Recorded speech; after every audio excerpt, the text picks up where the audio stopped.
Okay, welcome back to Hindustan Astrology. Today I have a very special presentation for interviews with the gurus. We have back Dr. Santhip Kanholy, and then a special guest, another student of Santhip's, Aman Bedi from Canada. Thank you so much for joining us today. I'm so happy that you're here. Thanks for having me. And I was very much looking forward to meet Sandeep ji, because just like before the recording, I was saying that it's been a while that I've seen him in person. So really happy to be here. Very, very good. Well, you know, I'm a student of his and you're a student of his, and we're lovers of Vedic astrology. And I see the passion that you put into your posts on Instagram, and I see the dedication. And I love how you talk about the opposite nakshatras working as pairs. Yes. And you write a lot about this online. And I thought, what a great topic to talk with Santhip about, because the two of you together work really well. And I think we can really uncover some mysteries and some secrets that will help people, because the whole reason I do these videos is to help people. You know, right. If they take one thing away, then we've done our job, you know? Right. And so absolutely. I feel like, you know, everybody's at home and thinking about things. And this is such an interesting concept because you can see it play out all over the place in your life, everyday life, you know? So let's go ahead and get started. And why don't you go ahead and show us what you've got? Okay, so let me share a screen. Okay, so this is, can you see my screen? Yeah, maybe could you maximize it so that it feels like... Is it better now? Yeah. Okay. Yeah, we can see it now, yeah. That perfect. Yeah, now we can see it, yeah. So this is the exact opposite nakshatra theme which I have prepared with the help of Dr. Togi. I think it was done last year, but I just want to give a very small disclaimer. It is 95% correct. There were still some discrepancies we were seeing in certain charts, but 95% of the time this is correct. So just don't go, this is just for the knowledge for the viewers, that just don't go by the books. Sometimes we have to use our own brain and have to go out of the box. So, but this is pretty accurate. So here I have taken the Ashwini Nakshatra, Pada wise, Charan wise, that we all know it falls from 0 degree to 13 degree, 20 minutes. So exactly opposite to that would be the third Pada and the fourth Pada of Chitra and Swati, and so on. So what people can do, that they can take a screenshot of it if they want to take it as a reference, and they can use it in their free time, because I get a lot of emails, I get a lot of buzzes for the same thing, that can you tell us degreecally that what is the exact opposite nakshatra to Rohini and this and that, and every time I send them these slides for the reference. So it's good that we are doing this now. It will save my lot of time. It's such an important concept. Oh yes, so this is a very pretty basic theme, but I wanted to point out few things here which I was observing, which I observe each and every day. And again, the big thanks goes to Sandeep ji, because the theme of opposite nakshatra, I only got to observe when I learned it from Sandeep ji. And that is why I was looking forward to this session, because it is very important. And I have seen it. Now I don't do it anymore because it's working each and every day. So I don't have to test it anymore. I know it for sure it is working. So what I have seen, just like yesterday, it was a Shatabisha day, right? But someone sent me, one of my subscriber sent me a very good article on Magha, which is, if you see, so exactly opposite to Shatabisha is Magha. So sometimes you will find the themes of the opposite nakshatras are working more prominent than the current transit nakshatra. Or you can say on a Shatabisha day, you might find a chart, you might find a natal chart of a person who's having prominent planets in Magha. That also I have seen. And yesterday also, other than the article I was reading on Pitris, I was also watching a movie in which they were showing how the forefathers were involved in some government scam. So again, the themes of opposite nakshatras were playing out. And just to give a better reference to the audience, just to give a better ideology that how they're working in the present time. So we can take the example of Mars, Saturn, and Jupiter. They all are in Capricorn sign, right? So if we go on the Capricorn sign, two of the planets are in Uttarashada. So opposite to that is Punarvasu and Pushya Nakshatra. So if you see how, I was so fascinated to see how these themes of opposite nakshatras are working out. I have also made the notes because I have the habit of forgetting things. Just recently it started, so I don't want to miss on the important points. So I wrote down. See, if you see in the Uttarashada, we all know it is ruled by Sun. So we are seeing how the role of Sun right now, the government is playing such a big role, telling the people to go home and stay home. And if you see the opposite is Pushya and Punarvasu, both of the nakshatras are associated with home. Especially the Punarvasu, it says return of light. So how the government of each and every country is telling the people to go home, stay home. So I was just observing, and I'm just an observer. So I observe things, and it's working every time. So even if you see Shravana, which where the Mars is right now, the themes of Ashlesha is working bang on. And if you see of Pushya, as Jupiter is in Capricorn in Uttarashada, what people are doing these days, they're staying home and getting fat. They're just gaining weight. They're just eating whatever they want to eat. Yeah, so nourishment. The nourishment. And if you see, it's beautiful to observe the themes of Anuradha and Venus and Rohini, how those themes are happening. And Pushya, let me come back to the Pushya point again. Pushya is also associated with hospitality, travel industry, and look what is happening, the major setbacks. So we have to see, this is only the one aspect of it which I'm talking about. It can be working in negative way as well. It can be working in a supportive way as well.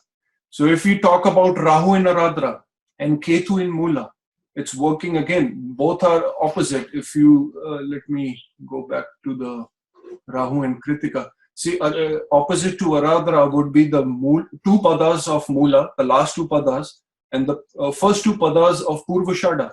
And you will see it's working bang on. So it's not always bad, but it is not always good as well. That's what I want to tell. And it will depend upon the natal chart of each person. So don't go with the thing that it is always positive. It can give you negative result as well. Recently, in one of the videos I have posted with the mythology, if certain people are having prominent planets in Shravana, and by somehow they have prominent planets or even a single planet in Ashlesha, or with the another person they are living with, they have planets in Ashlesha, they will not, the chemistry between these two people will not go get along. It's not that great, because I presented the story of Garuda and his siblings, the step brothers were Nagas. And if you see, exactly opposite to Shravana is Ashlesha as well. So a lot of people commented me, they have sent me the email and they said it is working bang on with them because they have literally a very bad relationship with their siblings. And in order to confirm that, they said that they were Shravana moon and Ashlesha were their siblings.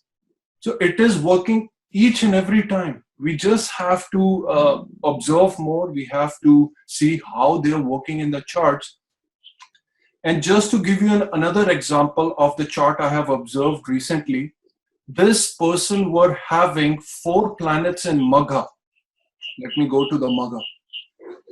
So this guy was having 3 or 4 planets in the second house sitting in Magha. 8th house, 3 or 4 planets in Magha. And opposite to that is Dhanishta. So the first thing, without looking at any other combination in the chart, I asked him that, are you having any trouble in your family related to real estate because of your forefathers? And he said, yes, I'm having trouble. How you got to know about that? I was like, it's very simple, because you have certain planet in Dhanishta falling into the joint assets in the hereditary house of the 8th house. So I'm just speculating, and you're running the dasha of 6th house. So it was a very easy predict just to do on the basis of how the opposite nakshatras were working. So because the opposite two forefathers were Dhanishta, so money was involved, 8th house was involved, and the forefathers were involved. So it was very easy. Another example I can give is, this was again another chart, one Mahadasha of Magha running in the 6th house. And opposite to that, I think he had Ketu in Shatabisha in the 12th house. So the number one thing I asked him that, do you have, or in your family, any disease which is coming from the forefathers? And he was shocked. He was like, how you know that? And it was very simple to predict with the opposite nakshatra, because Shatabisha was dealing with the healing. We all know the 100 healing stars, 100 stars. And he said in the family from the last 4 generations, they are suffering from the DNA defect. Something genetically is wrong in their family. So I was shocked, because when I saw the Mahadasha of Magha is running in the 6th house of diseases, and opposite was Shatabisha, and they said that we have tried 100 doctors, but we have not found any cure for it. In this way, nakshatra works bang on. In this way, the opposite is working bang on.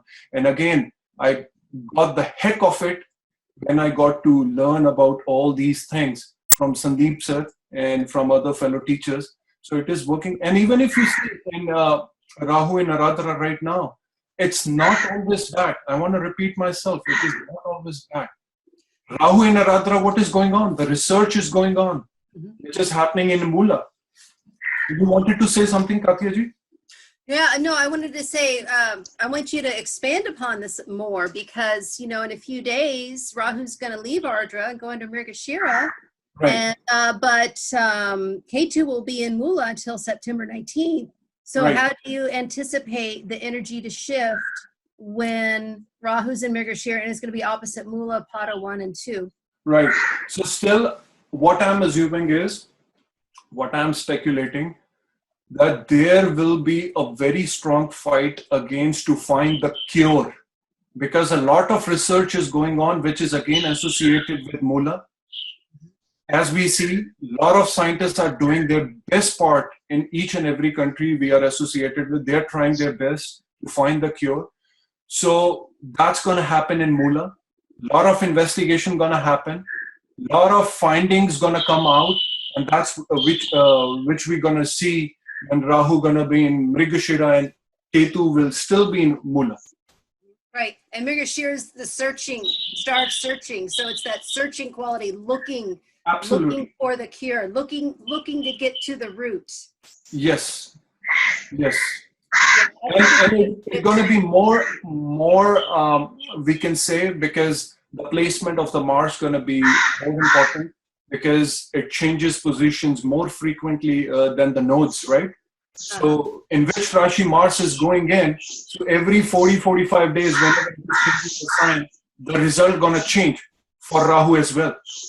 So that is also very important to see what is the depositor doing every time when it's changing the sign and which nakshatra it is going. So maybe Sandeep sir can tell us more about that. Right. So definitely in Rahu and Magashira, there'll be a shift in the intensity of Rahu. Rahu was very intense when it was in Ardra. Magashira, though, it will still be intense. It's a Mars-ruled nakshatra, but it's not as intense as Rahu because the deities are different there, right? So you have in Ardra, you have Rudra, who's like the god of storms and all that teardrop and all that themes. Then Magashira, the actual deity is Soma. So Soma is actually linked with plants. He's also linked with a lot of things that you do in the night usually. Usually there's this hunters and stuff like that. That kind of thing is also associated with Mrigashira.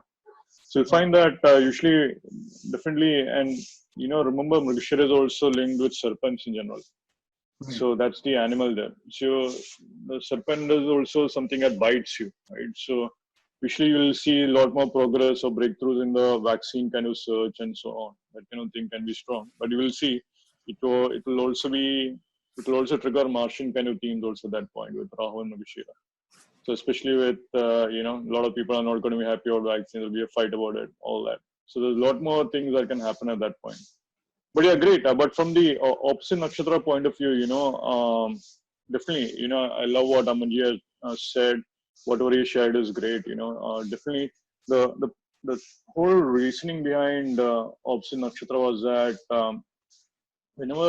whenever you have any planet in any nakshatra, that planet is always going to give its seventh house aspect upon the other sign. Now, if you know the exact placement of that planet in a sign, the nakshatra placement, then you can identify the exact point where the seventh house aspect of that planet is falling in. So that is the simplest logic. If you have a planet in Magha, so like what Amanji was sharing, that planet in Magha is actually aspecting Satabisha Nakshatra. So that actually translates that the energies of Magha will be transferred to the Satabisha Nakshatra point as well. So if that particular nakshatra is activated, then the themes of the nakshatra will also be easily activated. So it's as simple as that. And this is the easiest way to understand why a planet in a particular nakshatra is impacting the other opposite nakshatra very easily, very directly. But then then taking this to the next level is basically understanding this idea that every nakshatra is having a direct and almost specific seventh house kind of relationship with the nakshatra that is exactly opposite to it. And if you think about the seventh house is your complement, seventh house is your partner, so seventh house is your business partner. So you'll find that the teams of the opposite nakshatra are always interacting with your own nakshatra, no matter what the nakshatra that is connected with. So that's also kind of showing that seventh house is also considered to be the house of completion. So so seventh house is considered to be a maraka house, right? It can kill you. Yeah. So you can think about any particular nakshatra literally finding its end in the opposite nakshatra also. So that's a very, very interesting theme. And what I would actually encourage everyone is that you'll find that lot of themes of nakshatra, especially the mythological stories, are actually having the opposite nakshatras coming into play. Yeah. You'll find that a lot. For instance, even if you look at Magha with the Pitris, right, and you look at Dhanishta Nakshatra is having Magha as the nakshatra that is opposite to it. You can see that the deity of Dhanishta is actually the Ashtavasus, and Magha is actually having the deity as Pitris. So you can find that the Ashtavasus themselves had a past life story which they had to play out. If you remember the story of the Ashtavasus, they were actually cursed by a rishi to be born as humans. And then Ganga Ma actually agreed to help them relieve themselves from this human world. And she actually killed 7 of them as she gave birth to them. And the 8th one, she couldn't kill because her husband interfered. And the 8th one became Bhishma. And and Bhishma was a very important character in the Mahabharata and so on. But you can see how a Dhanishta Nakshatra native, Ashtavasus, had this past life kind of karma to play out. and that's the other way to think about it. Wow. So it's like we had to begin to recognize that each and every nakshatras are linked with all the other nakshatras in very specific ways. Now the opposite nakshatra link is an immediate kind of link. It's the first house and seventh house kind of link that is playing out, especially like now it's very clear. And I would again encourage that from all the nakshatra mythologies, you'll begin to see the opposite nakshatra themes are actually involved also. They are actually playing out. So then, what Amanji was describing was again, you'll begin to notice this not only in the daily observations which you're making. So like, for instance, how we mentioned when Moon was in Satyabhishi yesterday, he began to read about the Magha Nakshatra. So, he came across themes in which Magha Nakshatra themes were actually playing out within his observations, so that's also very, very important. You'll begin to see that when you are in a particular nakshatra, ideally what we would do is that we would only remember that only one position of a particular planet in a nakshatra, but it becomes very important to look at the seventh house from that exact planet and identify the nakshatra that is playing out, and definitely in charts, the easiest way to implement that, I would say, is that identify your ascendant. Now, it's a very simple thing when you're looking at charts. You begin to identify that the ascendant point is basically determining the rest of the house cusps within the chart. Yeah. So like, say your ascendant is in, let's assume Kritika, Kritika Pada 3 or something like that, right? Let's just assume that. So then that your ascendant house is beginning is the ascendant degree is falling in Kritika Pada 3, Pada 2, let's assume Pada 3. And then your second house cusp is actually corresponding to that exact Pada degree. So Pada 3 is actually falling from 3 degrees 20 minutes to 6 degrees 40 minutes. So if you have 5 degrees of Taurus as your ascendant degree, the second house cusp will be 5 degrees of Gemini. The third house cusp will be 5 degrees of Cancer. Fourth house will be 5 degrees of Leo. Fifth house will be 5 degrees of Virgo. Sixth house will be 5 degrees of Libra. Seventh house will actually be 5 degrees of Scorpio. So immediately you can say that your first house energies of Kritika will find itself completing in the seventh house, cuspal kind of degree. So which is basically 5 degrees of Scorpio, which is basically Anuradha Nakshatra. So you'll find that Kritika Nakshatra will always have these kind of themes of Anuradha Nakshatra. And for instance, the deity of Agni, if you look at Agni, definitely Agni had some stories of, affair kind of thing. He was literally, he was actually chasing wives of rishis, right? So Kritika Nakshatra, right. So Kritika Nakshatra had this kind of theme in which the deity itself is actually having a theme of Anuradha playing out. So his loyalty was questioned. In fact, what was interesting about Agni's story further is that Agni's wife, Swaha, was apparently the most loyal wife he could get. A wife was completely devoted to him. And she apparently, there is one version of the story in which goes to say that she came to find out about this fascination of Agni with the wives of the Saptarishis. And she herself took the form of the Saptarishis to seduce him, basically. Right. And then eventually it is said that a rishi supposedly blessed her. I think it was Kartikeya himself who blessed her, saying that may you always be honored whenever Agni is involved. That's why in every mantra of Agni, you actually add the word Swaha to it. And Swaha is considered to be the wife of Agni, So it's so you'll begin to find these kind of themes of connection between the opposite nakshatra and the nakshatra in consideration very, very strongly, Wow. But yeah, Katya, go ahead. Did you have anything to add? Yeah. Go ahead, Amanji. There was an example that Aman was talking about, and we actually discussed it concerning Magha and Dhanishta. You said the word in, I don't know if it's in Sanskrit or in Hindi, for throne is takt. Yes? Takat, yes. Okay. In Arabic, that means a small music ensemble. Which is again opposite again. Magha, Dhanishta, which is the nakshatra that is for musicians, The empty, the hollow reed, the hollow drum. So I thought that was fascinating. And you will also find very interesting, because just a point came to my mind, which is very important to share for all the students, that we, other than the nakshatras, we have to see the opposite sign as well. So if someone, suppose, is running the dasha of Aries in Bharni, the themes of Libra will be very prominent in his life. And depending upon in which nakshatra it is going, suppose it is going in Vishaka, so maybe he might get two options between the spouse or the partner, or suddenly if he's getting into affairs, there might be two options. So opposite sign also plays a very big role. So other than the nakshatras, which I have started observing, so if I'm in a Aries moon, or suppose if I'm in a Gemini moon, I'm seeing the more themes of Sagittarius moon as well, which is very interesting. And then you can more decode more, you can find more stuff. It is working bang on each and every time. And then of course the transiting planets that are opposite. Exactly. That's what just like I mentioned, a lot of planets are in Capricorn. So even if you see the Kal Chakra, Kal Purusha chart, if the first house is Aries, which is ruled by Mars, opposite is the Venus. And some text says they don't get well along. And if you see the 10th house of logic, practicality, opposite is the emotional sign.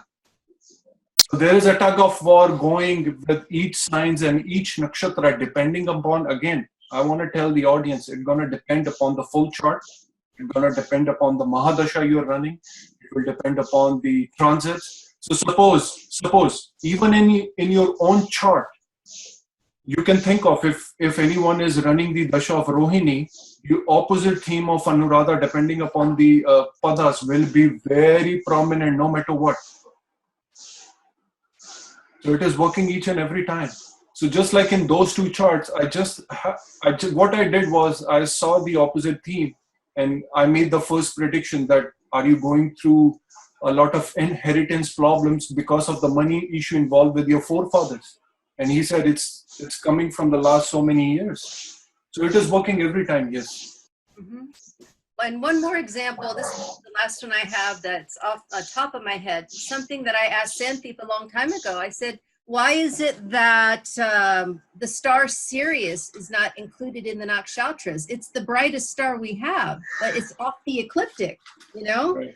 And he said, well, it is present, but it's present, you can see it from the opposite Nakshatra. Right. Because opposite Sirius, because Sirius would be, you know, Gemini. It would, right. I'm not sure exactly what part, but opposite where it is Purva Asada, and the deity is the goddess Apis of water. Right. And actually what's associated with Sirius, if you study, you know, like creation myths, like of the Hopi Indians, they believe they came from the star Sirius. There's a strong water connection. Right. You know, mermaid lore and dragons, anything to do, you know, mythology and water. And so you see that opposite in Apis, you know, but it's hidden. You have to look deeply to get that connection. Yes. And just yesterday also, it's very good that you have mentioned that. That reminds me, Rahu is in Aradhra and opposite is Mula and Purvashada. A lot of researchers are telling that they might find the cure for COVID-19 in the form of water. So which I find it very interesting, because opposite is again Apa, which is again Purvashada. So it is not always bad. That's what I'm trying to tell the audience, even on my social platforms. But don't take it negative all the times. It is not always bad too. It's just that you have to observe deeply and you have to come with the facts. That's all. So do you have any charts that you want to look at? Yeah, well, let me stop sharing my screen. Yeah, do you, I think you have partial slide, right? You can just share the chart of Albert Einstein if you could. That should be fine. A chart of what? Chart of Albert Einstein. Oh, I don't think I have Einstein's chart, but okay. Let's see. Let me Yeah, I mean, you can pick up. Yeah, you can pick up any charts. Yeah. So Right. you know what? Okay, show the. Let's look at the chart of US actually. Then you Okay. can share the US chart. Sure. Yes. Yes. Okay. Yeah. Okay. Here we are. Right. So you can see in the US chart, US chart is actually having Ascendant of Moola. Sir, And sorry to then, interrupt you. Do you have a North Indian as well? Because the South Indian, it's not making sense to yeah. me. Oh, I think. I don't know how to switch it over. Okay, Yeah, you don't worry about can. it. Okay. Yeah, It just, it goes like a wheel. Maybe Sandeep ji or you can tell me. Then Yeah. So yeah, Manji. So I'll just say, like, you can in US chart, if you look at the just looking at the degrees, right? You can see the Ascendant is falling in Moola Nakshatra. Right. And right now you know that Ketu is transiting over a US chart right now very strongly. So and Right. then so Ketu in Moola is actually having now of course there's this past life kind of karma of isolation that is coming up very strongly right now upon the US. Everyone is going through their whole lives have been like uprooted literally. And of course, the reason for that you can immediately say is that the opposite nakshatra of Ardra, right? Ardra is a virus ruled by Rahu, the poison that we are all trying to avoid, the hands which you're trying to avoid, all that, right? So that's actually, that's all that you can immediately see that by the transiting Rahu and Ketu. Like, of course, Rahu, whenever Ketu is in a particular nakshatra, Rahu is always placed in the opposite nakshatra. That's why the effect of Rahu Ketu axis and the opposite nakshatra is very immediate and very very direct, you could say. Now in the US chart, you also find that Mars is in Margashira nakshatra, Venus is in Ardra, and Jupiter is in Ardra as well, with Sun in Purnavasu, in the 7th house cusp. So you can see that when Rahu is in when Rahu is transiting through all these planets in Gemini sign. Just to add on to what Amanji has said, you can see that all these planets are definitely facing the effects of Moola Nakshatra as well. So almost like when Rahu is transiting through Ardra Nakshatra planets in the US, which is Jupiter and Venus, one of the first thing that happened was all the universities were shut down. All the students had problems and stuff like that. Yeah. They specifically had housing related problems. All the students had to get out their dorms, all that. The second thing, of course, was the transport. The travel industry had a very harsh time. So like the airlines industry was completely shut down. So that's also again an Ardra kind of a problem. But usually what you'll begin to see eventually is that the Ardra Nakshatra is having a direct link with Moola Nakshatra also. So there's a theme that is going on there. Ardha Nakshatra is having a link with Moola as well as Purvashada. So it's almost like, whenever Rahu was transiting over Ardra, especially Jupiter and Venus of US chart, this kind of a big war kind of theme was almost expected. That potential of that war to play out emerging between the connection of Ardra to Purvashada was always there, and that's exactly what played out as well. Now, the reason for that war to play out was a Rahu kind of an energy, which is basically a virus. Rahu is basically a virus, something that amplifies and spreads out. It's a Vata kind of planet, so it's spreading by air and so on. So that's exactly one way to look at that. The other way, of course, you can see all the other planets. So I think Saturn is also.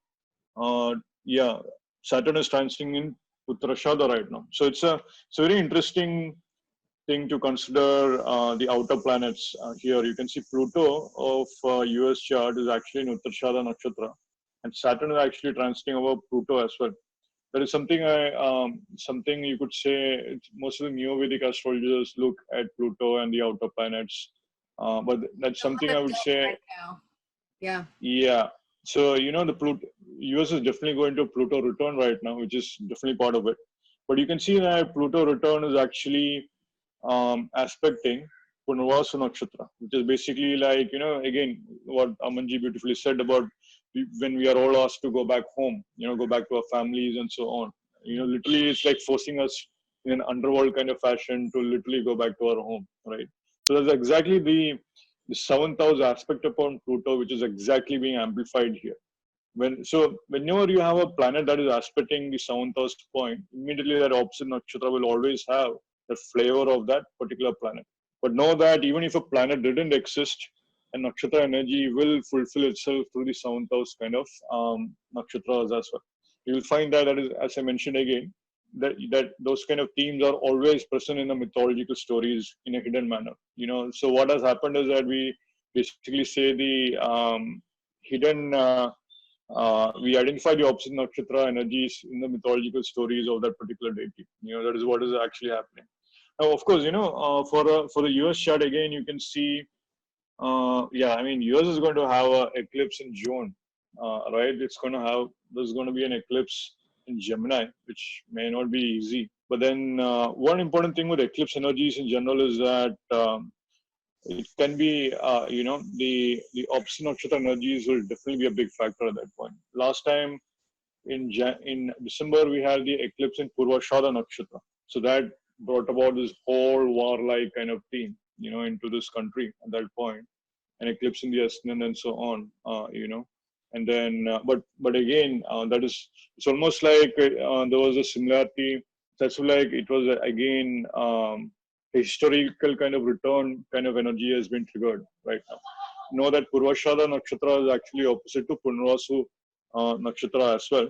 So again, remember in the history of US, again, the history of US was based on war against Britishers, and then eventually they wanted to get back their own rights, get back their own homeland, So it's like, again, you find this war theme played out, which got activated in the eclipse time, and it literally expressed itself from Purvashada Nakshatra towards Ardra and Punarvasu Nakshatra as well. So that's how that energy is played out and released and finally found itself expressing within our lives, especially in the US and stuff like that, So yeah, the key thing is that here you can look at any degree, whenever you're analyzing any nakshatra, whenever you're analyzing any planet, it's very key to look at what are the nakshatras that are falling opposite to it. So here in the US chart, we just demonstrated how the themes of the nakshatra that are opposite to it becomes very, very important part of the conversation with regard to the actual nakshatra we are analyzing, and slowly and steadily you'll begin to see this playing out in particularly all charts you're seeing. You'll see that the energies of a particular planet is not only expressing itself through the nakshatra it is in, it is actually expressing itself upon the themes of the opposite nakshatra it is facing as well. Right. Yeah. And sir, there is another thing I have observed. Whenever Rahu transits in Aradhra, you have to expect the unexpected, because because Aradhra, not many people relate to that. It's a very big nakshatra for transformation. It will bring transformation at a very big cost, because opposite to that again is Mula, so it might bring some destruction. But again, whenever we say destruction, people attracts to the negativity of it. It's not always the destruction in a bad way. It is a destruction of the negativity around us. Yes, exactly. Look at what is happening in India. I'm getting a post and people are telling me even at a radius of 100 kilometers, they can see the mountains in the areas of Punjab. Yeah. Which is beyond anyone's imagination. No government can do that. But the Srishti, the environment, the Mother Nature itself, the Niriti itself is doing the positive for the Mother Earth. Yeah. And that is again happening between the karmic dance of the Rahu happening in Aradhra and in Mula. And in order to add what Sandeep ji sir said, again for the Western audience, if they want to go more deep into it, superimpose the chart of Donald Trump on America's chart. Then you will get to know that what is coming. Right, Sandeep ji? Yeah, sure, definitely. Yeah, go ahead, Amaji. Go ahead on that. Yeah. Yeah, I don't have the chart of Donald Trump. I think Katya must be having Donald Trump's chart, right? And the another thing is the North Indian chart only makes sense to me because I only practice on that. Yeah, but that's okay. But that's okay. You can make some points. But I was just thinking about it for the viewers, for the students. What's so significant about his chart is that he's got Rahu in Taurus and Ketu in Scorpio, and that's where they're going in September. Right. I mean, right there, that should tell you something. And also, if you see, I don't want to predict because I think there's going to be, it looks like it's going to be maybe undecided, or whoever wins, actually it's rescinded, or something happens, somebody dies and the vice president gets it. It's going to be something like that. yeah, again, the themes of 8th house going on. What was it, 2003, the hanging Chad, Right. when they were doing the ballots and they had to do the hand ballots and all of these little pieces were on there and they couldn't decide. It was a hot mess, Right. So I think we're going to have something like that again. But I think definitely by December 20th, I mean, that's the thing, is that, and this is just a very basic layer, Katya ji, to see this. If one wants to go more deep into it, Rahu is also transiting in Arada, but he's also looking at all its nakshatras as well. All the Eri nakshatra in Swati. You will not believe, we all know how many people sitting at home now wants to do or get into the pranayam, wants to do the meditation. They all want to do meditation now. So how the aspect of Rahu on its own sign, in its own nakshatra, is also playing a big role. So if you combine all the dots, if you combine all those points, you're going to get so much that which is hard to cover in a one-day course or in a 2-day lecture. Right.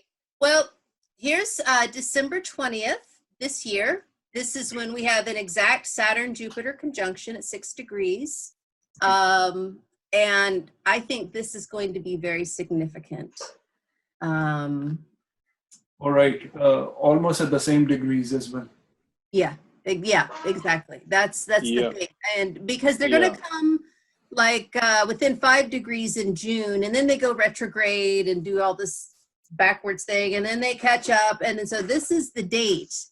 And this is, almost exactly a year ago when we had the 7 planets in Sagittarius. We had Mars coming, 12 places from behind, the enemy from behind. And what concerns me also in the U.S. chart is that, the Mars is at like 0 degrees Gemini, and Rahu's going to go right over that here this summer. Right, it's like September 1st, I believe, is when Rahu goes over the U.S. Mars. So that's another thing that was coming up. When we had the 7 planets in Sagittarius, there was 2 things happening behind the scenes that were affecting the United States. And at the time, we only knew about, Iran attacking our embassy in Iraq and the retaliation of, killing their military leader. I mean, we all thought that was going to be the hot mess coming out of the 7 planets. But actually, what was going on was this thing in China that they were not telling us about. And so that ended up superseding all of this stuff with Iran. But now I think once the virus starts to go away, all that stuff with Iran's going to start up again. Right. And so I think that that's what this is going to point to as well. Any thoughts about that, Santhip? Yeah, no, sounds about right. I think when, definitely when you're looking at countries' charts and stuff like that, there's much a bigger picture at play, for sure. I would say usually with definitely now that, especially when an eclipse happens upon the country's ascendant, whenever an eclipse is happening upon the country's luminaries, which is sun or moon, definitely those are challenging times for the countries. And part of that is definitely hidden enemies and stuff like that. So it's like corona virus was basically like a hidden enemy to humanity, right? It's the same thing at the country level. Other countries could be easily hidden. So definitely, I think there might be something to it, as you mentioned, Katya. Yeah, the another point I was thinking, Sandeep ji, I was not able to do more research on it. Maybe some of the students who have the more time to do it. What I was thinking was each country is associated with certain sign as well. Yes, yeah. So whenever there are malefics coming into that sign, again, depending upon the natal chart of that country, again, if you want to do the opposite theme, this is the thing which I really want to research on the next level is if you take the pada sound of Magha, and opposite is Dhanishta and Shatabisha, one can try it out with the Pada sound name. What I have seen in few charts that the enmity between them. Mm-hmm. So I asked them with the first two letters that do you have a good friendship with this person who's having a name starting with these letters?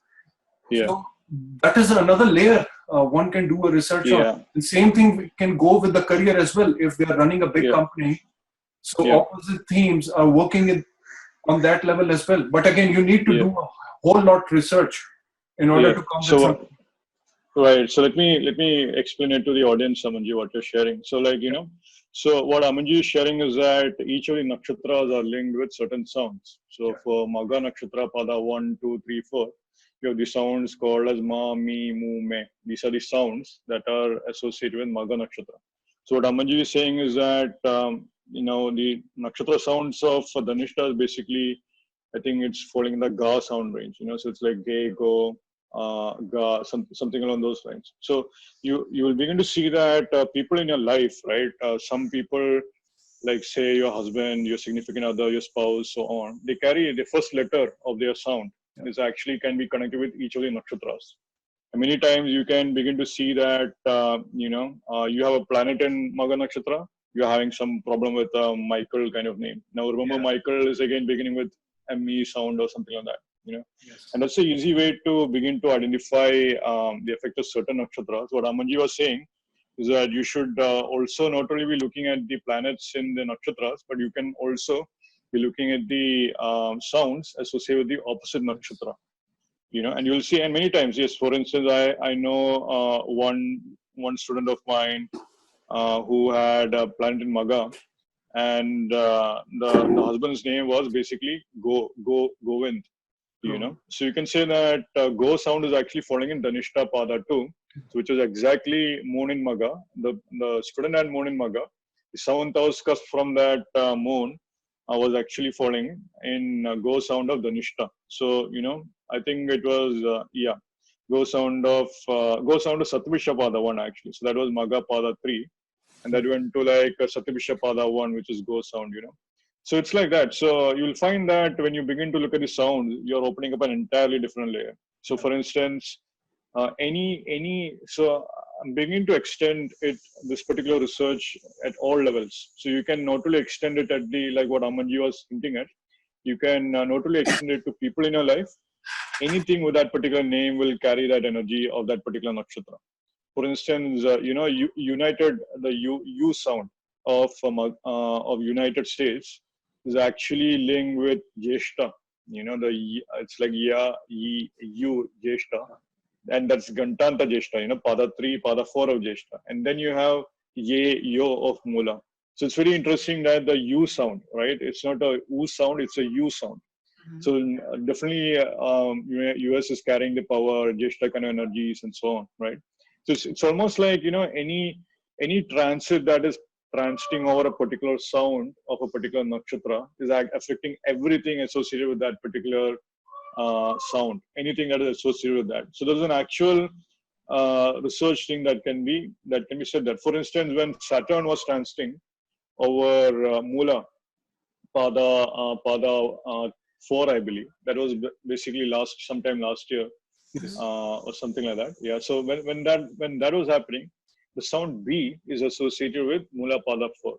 You'll see, and you would have seen that immediately when Saturn transferred over Mula Pada 4, immediately the price of Bitcoin actually fell down. And then, you were actually, when Saturn moved forward, then Bitcoin came up again, Wow. So it's almost like the sound kind of theme is carrying a very, very powerful resonance energy, which we are still yet to figure out. So for instance, I know a friend who actually had a planet in Pura Falguni, and Pura Falguni is actually associated with the sound of Mo, Ta, Ti, Tu, so those 4 sounds. And then he was very good at playing off and he's in Germany. He was very good at playing off the stock markets in Turkey, the country of Turkey. So the stock market was going down. He was able to play it very well and so on, So it's very interesting when you begin to look at the sound level. You're completely entering into a different ball game. Right. You'll completely be surprised by the results of the sounds. For instance, look at your own sound, identify which one which nakshatras are they activating, look at your spouse's, your partner's sound, look at your children's sound, identify which nakshatras in your chart is being activated, which nakshatras in their chart is being activated, and so on. And then you can actually use it to your advantage. So you already know which nakshatra, which house it's being activated. You can correspondingly use that particular, energies in a harmonious manner or in an intelligent manner. But know that you'll find many times I've seen people who like certain, football, Yes. clubs or all that kind of thing. That's also linked directly with the sound that they have a planet in.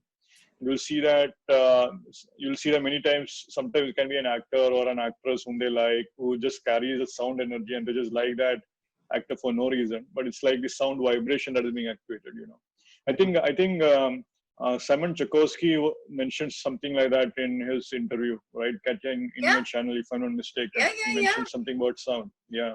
Oh, exactly yeah. right. So he's really good with that because he's a spirit teacher, so he really Right. understands layer Right. upon layer. So I have a question. What are the sounds that are associated with Uttara Ashada? Yeah, Uttarshada is actually associated with the Ja sound. So you find, you find the Bha sound of the heavy Bha sound is present in Uttarshada Pada 1. And then you have Ja, Ji, Ju sounds in Uttarashada. So it's like Ja, Ji, Ju is like Japan. G is basically, you can think about Jitendra, all that kind of names. G is basically like, all that. So G, Ju sounds as well. So Ju is like also judo and stuff like that, So yeah. So that's going to be activated by this conjunction. And then opposite would be Pushya. Yep. So those sounds would be activated. And what are the Pushya sounds? So the Pushya sound is basically, you could say, Hu, He, Ho, and Da. So these sound. So the Ha sounding names. So anyone whose name is like Henry or, all that. So Henry sounds, anything H sound, you'll begin to see they might be actually getting an impact of these planets as well. So you guys pay attention to the researchers that are coming out with information about the virus. Exactly. I bet you anything. Yes. When this Saturn-Jupiter conjunction happens, we're going to hear something about it, a cure. And these researchers are probably going to have those sounds in their names. So pay attention. Yes. It's a very good point you have mentioned. Just to add one more thing. Just few days back, I have a friend living here in Vancouver. He was running a dasha of Rohini, which was sitting in the 5th house. So this is again to give a real life example to the audience that what we are talking about, just to give more clarity to it. So the first thing I asked him was that he was running the Mahadasha of Rohini in the 5th house. Opposite to that would be Anuradha too. So I asked him that, do you have a lot of friends who are Persian? And he said, how you know that? So it is so fascinating how the opposite themes are working. It's just that we need to, that's what I have learned from Sandeepji, we need to observe more. It is all the game of observations. That's why I don't like the word mundane, but this is why I like mundane astrology, because you see it operating in your life all around you. There's nothing mundane about that, Right.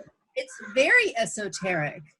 Oh, yes. Because it explains, everything that molds us.